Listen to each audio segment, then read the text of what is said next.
అబ్బా ఏం జాబులురా, పొద్దుగాల పోవాలి, రాత్రి ఎప్పుడో ఇంటికి చేరాలి. రోడ్ల మీద ట్రాఫిక్ జామ్ తిప్పలు, ఆఫీసుల పని టెన్షన్, టార్గెట్లు కాలేదని బాస్ తిట్టుడు, నెలాఖరు వస్తే ఖర్చులకు కష్టాలు. పోనీ జీతం ఏమన్నా పెంచుతారా అంటే ఎప్పుడు గట్లనే ఉండబట్టే. ఓటీలు దొరకవాయే, మీదికెళ్ళి కమిషన్లు రావాయే అని ఫీల్ అవుతుంటారు చాలా మంది.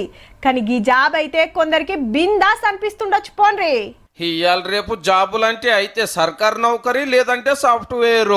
కానీ జిమ్ ట్రైనర్లకు కూడా ఫుల్ డిమాండ్ ఉన్నదటుల్లో. బొత్తలు గరిగిచ్చి కండలు పెరిగేటట్టు చూసుడు ఇలా పని. వజన్లు ఎట్లెత్తాలి, పెయికి తాకత్ పెంచడానికి ఏమేమి ఎక్సర్సైజులు చేయాలి, ఎసొంటి తిండి తినాలి, ఇట్లా అన్ని అరుచుకుంటారు.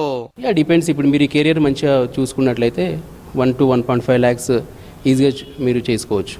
చూస్తానికి పైల్వాన్ లెక్క ఉండాలి, ఎక్సర్సైజులు చేయించుడు తెలవాలి. ఫిట్నెస్ ట్రైనర్ గా దూసుకుపోవచ్చునట. చిన్నదైతే ఒకరు, పెద్ద జిమ్లు అయితే 2-3 ఉంటారు పక్క. నా శివ మంచుకుంటే సినిమా హీరోలకు స్పెషల్ ట్రైనర్ అయ్యే రేంజ్కి పోవచ్చునట. ఇఫ్ యూఆర్ టాలెంటెడ్, మంచి టాలెంట్ ఉంది, మంచి స్కిల్స్ ఉన్నాయి, యువర్ సర్టిఫైడ్ ట్రైనర్ అన్నారు అనుకోండి, ఈవెన్ సెలబ్రిటీస్ కూడా అట్లని అందరు కాలేరు. దీనికి కూడా సపరేట్ కోచింగ్లు ఉంటున్నాయి. తొలుత ట్రైనర్ గా ఆర్పార్ కావాలి, అటెంక జిమ్ల బాట పట్టాలి.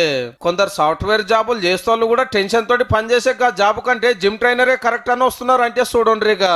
దీనికంటే బిఫోర్ బ్యాంకింగ్ సెక్టర్లో చేశాను నేను, తర్వాత ఫైనాన్స్ సెక్టర్లో చేశాను. నేను జిమ్ ప్రాక్టీస్ చేయడం కోసం సర్టిఫికేషన్ చేసినాను. ఈ ఫీల్డ్లోకి ఎందుకు రావద్దు, సాఫ్ట్వేర్ కంటే కూడా ఎక్కువ వస్తుంది మన దగ్గర నాలెడ్జ్ ఉంటే. ఏహేం మేము కూడా కండలు వేస్తాం, ట్రైనర్ డ్యూటీకి ఎక్కుతామని ఉరుకులాడారు.